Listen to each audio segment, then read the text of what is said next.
39th question.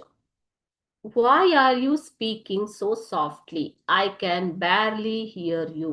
ಯಾಕೆ ನೀನು ಇಷ್ಟು ಸಾಫ್ಟ್ ಆಗಿ ಮೃದುವಾಗಿ ಮಾತಾಡ್ತಾ ಇದೀಯಾ? ಅಂದ್ರೆ ನನಗೆ ತುಂಬಾ ಕಷ್ಟ ಆಗ್ತಿದೆ ಕೇಳು. ಬ್ಯಾರ್ಲಿ ಅಂತಂದ್ರೇನು, ಕೇಳಿಸ್ತಾ ಇಲ್ಲ ಅಂತ ಅರ್ಥ. ಓಕೆ, ಬ್ಯಾರ್ಲಿ ಅಂತಂದ್ರೆ ತುಂಬಾ ಕಷ್ಟ ಆಗ್ತಿದೆ, ನಾನು ಕೇಳಿಸ್ಕೊಳ್ಳೋದಿಕ್ಕೆ ಕಷ್ಟ ಆಗ್ತಿದೆ ಅಂತ. Okay, so this is from 5th paragraph of your lesson children.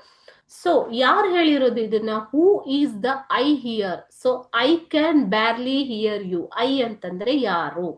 Satish is the I here. I ಅಂದ್ರೆ Satish.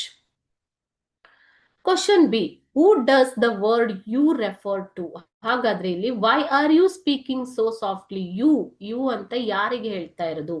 You refers to Surender. ಸುರೇಂದರ್ನ ಸತೀಶ್ ಕೇಳ್ತಾ ಇದ್ದಾನೆ, ಯಾಕೆ ಇಷ್ಟು ಸಾಫ್ಟ್ ಆಗಿ ಮಾತಾಡ್ತಾ ಇದೀಯಾ ಅಂತ. Okay, see why did the speaker say so? ಯಾಕೆ ಸ್ಪೀಕರ್ ಅಂತಂದ್ರೆ ಇಲ್ಲಿ ಯಾರು?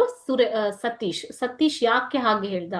Satish was slowly losing his hearing capacity. ಆತನಿಗೆ ಗೊತ್ತಿಲ್ಲ, ನಿಧಾನವಾಗಿ ಆತ ಕೇಳುವ ಸಾಮರ್ಥ್ಯವನ್ನ ಕಳೆದುಕೊಳ್ತಾ ಇದ್ದಾನೆ. So he barely heard his friends words. ಅಂದ್ರೆ ಸುರೇಂದರ್ ಹೇಳಿರೋ ಮಾತನ್ನ ಆತ ಕೇಳಿಸ್ಕೊಂಡಿಲ್ಲ, ಕೇಳಿಸೇ ಇಲ್ಲ ಆತನಿಗೆ.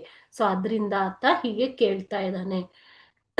Satish was slowly losing his hearing capacity, so he barely heard, means he did not hear anything Surender told. Okay, so he asked Surender, why are you speaking so softly?